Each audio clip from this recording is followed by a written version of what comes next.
নমস্কার বন্ধুরা, আমার একটি আর্ট দিয়ে আজকে আমি ব্লগ শুরু করলাম। আজকের মেনুতে রয়েছে মসুর ডাল, ছোট সোয়াবিনের রসা এবং ধনেপাতার চাটনি। সকালের জলখাবারে আজকে আমি করব এগ পাস্তা। সেজন্য আমি গরম জলের মধ্যে একটু সরষের তেল আর নুন ফেলে দিয়ে পাস্তাটাকে আমি সিদ্ধ করে এখানে ছাঁকনিতে জলটা ছাঁকতে বসিয়ে দিলাম। দিয়ে এবার কড়াইতে আমি পরিমাণ মতন একটু তেল দিয়ে দিব আর দিয়ে দিব জিরে সম্বারা।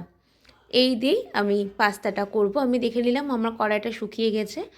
আমি তেল আর জিরে সম্বারা দেওয়ার পরে আমি যে সবজিটা বানিয়ে রেখেছিলাম আলু, গাজর আর পেঁয়াজ এবং লঙ্কা কুচি, সেগুলো আমি সব কড়াইয়ের মধ্যে দিয়ে পরিমাণ মতো নুন এবং হলুদ দিয়ে হালকা করে আমি একটু ভাজা ভাজা করে নেব। তারপরে আমি এটার মধ্যে মিশিয়ে দেব সয়া সস, চিলি সস এবং দেব হলো পাস্তা মশলা আর টমেটো কেচাপ। আমি 4টা জিনিসই পরিমাণ মতন অল্প অল্প করে দিয়ে দিব।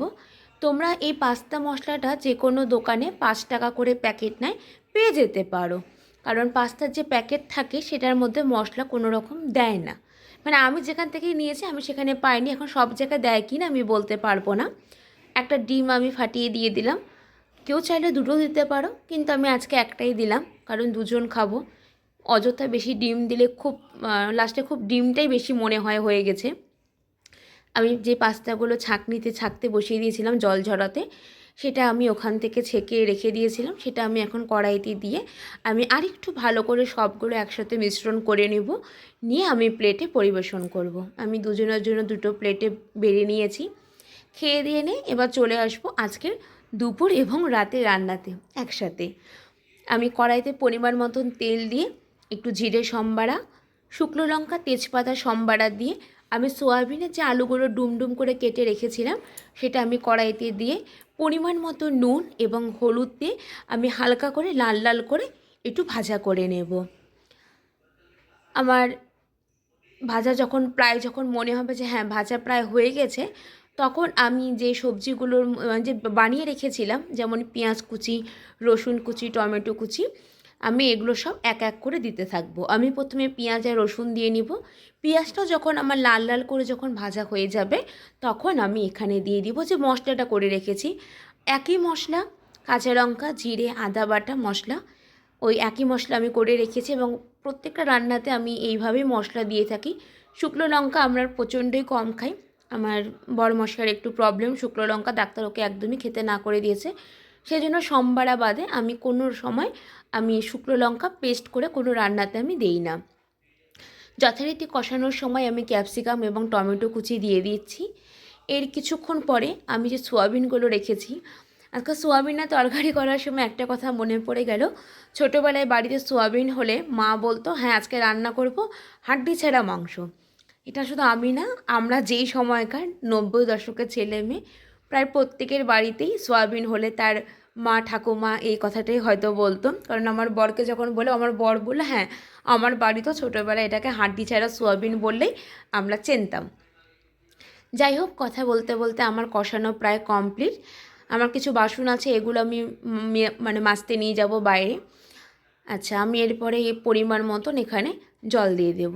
জল দিয়ে আমি এটা কিছুক্ষণ ফুটতে বসিয়ে দেব। ততক্ষণে আমার যে সকল কাজগুলো থাকবে, যেমন বাসন মেজে রাখা, কিছু জিনিস গুছিয়ে রাখা, এগুলো সব আমি এক এক করে করে নেব।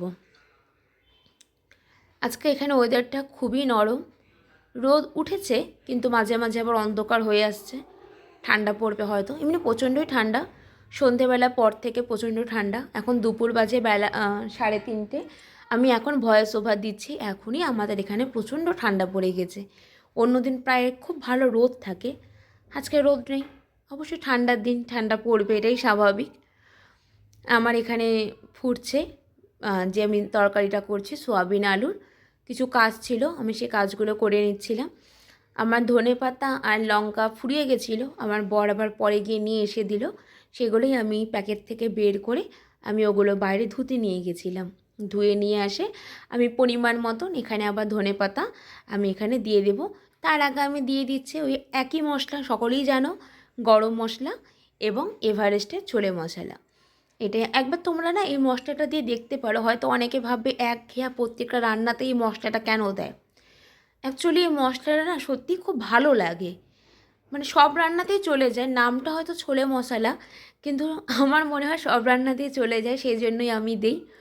আরেকটা কথা পাশাপাশি বলে রাখি, আমার এখানে সেরকম কিছু দেখানোর মতো নেই যে সেটা আমি প্রতিদিন ঘুরে ঘুরে সবাইকে দেখাবো। আমার ছোট্ট সংসার, এই বলতে গেলে 1.5 ঘর এবং একটা ছোট্ট বেলকুনি নিয়ে আমার এখানে জীবনযাপন, এটাই তোমাদের সাথে শেয়ার করছি। অনেকগুলো মন্দিরে ভিজিট করি, কিন্তু ফোন অ্যালাউ করে না জন্য সেখানকার ভিউগুলো তোমাদের সাথে আমি শেয়ার করতে পারি না। যদি কখনো বাইরে যাই এর মধ্যে, আমি অবশ্যই বাইরের কিছু প্রকৃতি তোমাদের সাথে শেয়ার করব। কথা বলতে বলতে আমার সোয়াবিনের তরকারি কমপ্লিট, আমি বাটিতে নামিয়ে রাখলাম। কড়াইটি ধুয়ে নিয়ে এসে আমি দ্বিতীয় যে রান্না, ডাল, আমি সেই ডালটা আজকে বসিয়ে দেব। আমি মানে মাংসে যেরকম গোটা গোটা রসুন দিয়ে যেরকম ডাল করে, আমিও ঠিক সেরকমভাবে গোটা গোটা রসুন দিয়ে ডাল করব। কড়াইতে আমি পরিমাণ মতন আবার তেল দিয়ে দিলাম। আমি এখানে 3টা সম্বারা দেব। প্রথমে জিরে, তারপর আমি দিচ্ছি মৌরি এবং তারপর দিচ্ছি আমি কালো জিরে। 3টা জিনিস আমি দিব হলো শুকনো লঙ্কা, তেজপাতা সম্বারা দিব এবং তার পাশাপাশি আমি দিয়ে দিব লঙ্কা কুচি, মানে কাঁচা লঙ্কা, টমেটো, ক্যাপসিকাম, রসুন, পেঁয়াজ।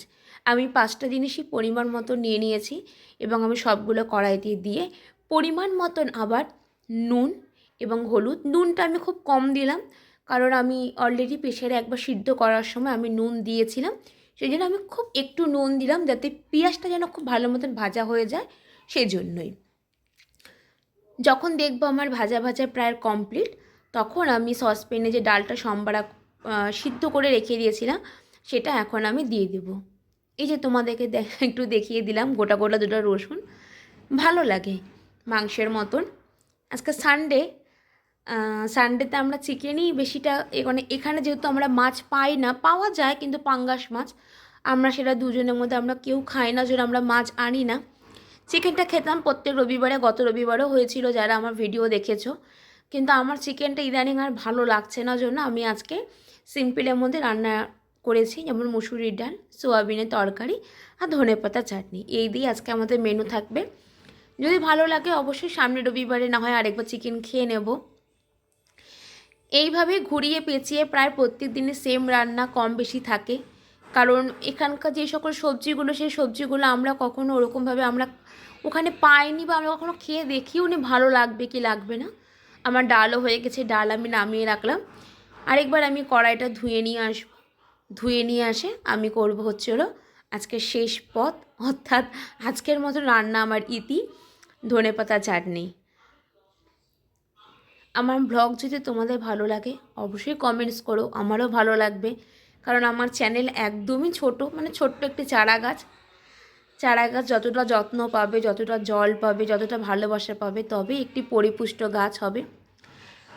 আমি এবার কড়াইতে একটুখানি কালাই জিরা এবং রসুন সম্বারা দিয়ে আমি দিয়ে দিলাম হচ্ছে হলো ধনেপাতা। এই ধনেপাতা পেস্ট আমি করে রেখেছিলাম এবং তারপরে আমি পরিমাণ মতন আবার একটু নুন আর একটু হলুদ দিয়ে দিলাম, দিয়ে ভালো মতন আমি একটু ঘাটানাড়া করে নেব, নিয়ে তারপরে আমি এটাকে নামিয়ে রাখবো। আজকে রান্না আমার এখানেই শেষ হয়ে যাবে। ভালোই লাগে রান্না করতে, না লাগা না, কিন্তু আবার প্রতিদিন রান্না করতে করতে তখনও খুব বিরক্ত লাগে, মনে হয় যে একটু যদি কেউ এসে রান্নাটা করিয়ে দিয়ে যায় তাহলে খুব ভালো হয় আর কি। যাই হোক, নিজের সংসার নিজেকে করতেই হবে, এইভাবেই চলবে। দেখতেই পাচ্ছ আমার ধনেপাতার চাটনি কমপ্লিট, আমার রান্নাঘর গুছিয়ে রাখা হয়ে গেছে। আমার আজকে স্যালাড বানানো হয়নি, খাবার সময় বানিয়ে নেব, অসুবিধা নেই। দুপুরবেলা আমি আরেকবার স্নান করে চলে এসেছি আমার গোপালের কাছে, তাকে দুপুরবেলা একটু সেবা দেওয়ার জন্য পুজো করে নিলাম। ভাত বসিয়ে দিয়েছি, যেখানে ভাত খেতে বসবো সেই খাবার জায়গাটা একটু ভালো করে মুছে নিলাম, কারণ হাঁটাচলা করি তো পায়ের তলে যতই পরিষ্কার থাকুক তবু তো একটু নোংরা তো থাকে। ভালো করে পরিষ্কার করে নিয়ে আমি থালা বাসন সব ধুয়ে নিব। ভাত হয়ে গেছে ইতিমধ্যে, আমার ভাতও আমি উপর করতে বসিয়ে দিলাম। আমি কাজ করছি আর জানলা দিয়ে দেখছি ওখানে বাবুয়া চারপেও পশুটি বাঁধা থাকে, সে কি করছে সেটাই। আমরা দুপুরবেলা খেতে বসে পড়েছি, বলেই দিয়েছি আজকে লাঞ্চের মেনুতে কি কি রয়েছে।